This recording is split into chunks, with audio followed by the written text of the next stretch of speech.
बिस्मिल्लाहिर्रहमानिर्रहीम। अस्सलाम वालेकुम। मैं इमरान दानिश और आप देख रहे हैं इमरान फूड पॉइंट। आज हम शलजम गोश्त की बहुत ही मज़ेदार और बहुत ही आसान रेसिपी आपके साथ शेयर कर रहे हैं। ये शलजम गोश्त का सालन बहुत ही मज़े का बनता है और बनाने में बहुत ही आसान है। शलजम गोश्त की ये मज़ेदार रेसिपी बनाना शुरू करते हैं।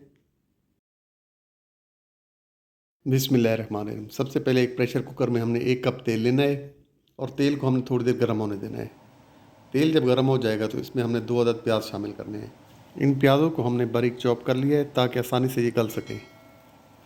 अब इन प्याज़ों को हमने थोड़ी देर पकाना है, यहाँ तक कि इन प्याज़ों की रंगत हल्की गुलाबी हो जाए।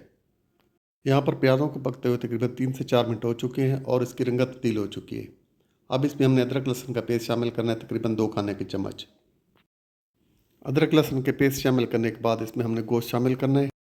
ये तकरीबन 1.5 किलो बकरे का गोश्त है, जिसको धोकर हमने अच्छी तरह साफ़ कर लिया है। आप अपनी पसंद के हिसाब से इसको चिकन या बीफ में भी बना सकते हैं। अब ये सारा गोश्त शामिल करने के बाद इसको हम इसकी रंगत तब्दील होने तक पकाएंगे।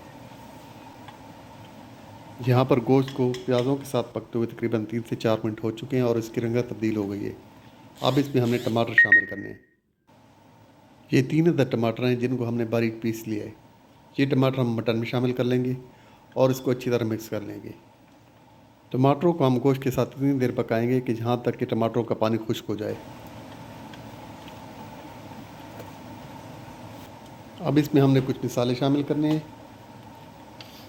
मिसालों में शामिल है पिसी हुई लाल मिर्च तकरीबन 1.5 चाय का चम्मच और 1.5 चाय का चम्मच इसमें पिसा हुआ धनिया जाएगा, नमक हस्बे ज़ायक़ा जाएगा और आधा चाय का चम्मच इसमें हल्दी और आधा चाय का चम्मच इसमें कश्मीरी लाल मिर्च शामिल करेंगे। कश्मीरी लाल मिर्च शामिल करने से सालन की रंगत बहुत अच्छी हो जाती है। अब इन मिसालों को हम मटन के साथ अच्छी तरह मिक्स करेंगे और इसको तेज़ आंच पर थोड़ी देर पकाएंगे।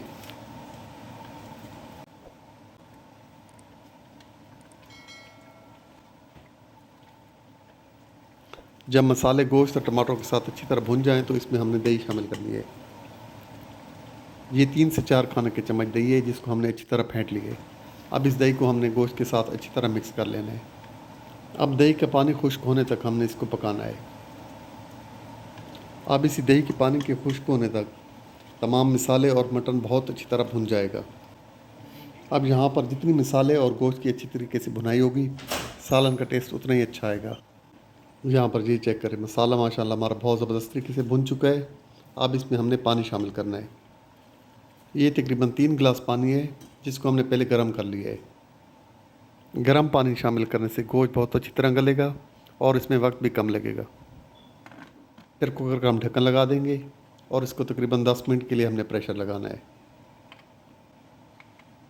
प्रेशर कुकर का जब प्रेशर बनना शुरू हो जाएगा तो इसका हम टाइम नोट कर लेंगे। यहाँ पर 10 मिनट गुजर चुके हैं और प्रेशर कुकर को हम खोलने लगे हैं। प्रेशर कुकर से हम भाप को निकलने देंगे। इसके बाद हम चम्मच चलाकर गोश्त को चेक कर लेंगे। यहाँ पर गोश्त हमारा तकरीबन 90% गल चुका है।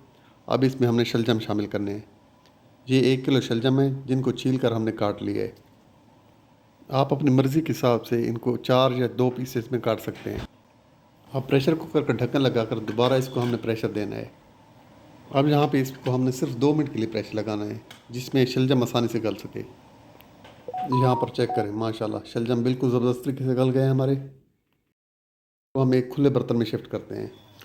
कढ़ाई में सालन शिफ्ट करने के बाद इसमें हम पिसा हुआ गरम मसाला शामिल करेंगे, तकरीबन आधा चाय का चम्मच और आधा चाय का चम्मच इसमें सफ़ेद ज़ीरा जाएगा, जिसको ऐसे हम हाथ से मसल लेंगे और इसको सालन में शामिल कर लेंगे।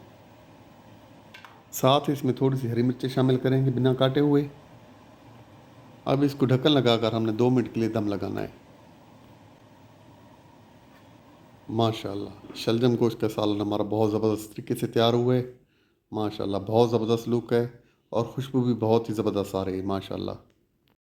आप ये शलजम गोश्त रोटी या फिर ज़ीरा राइस के साथ खाएं, इंशाल्लाह बहुत मज़ा आएगा।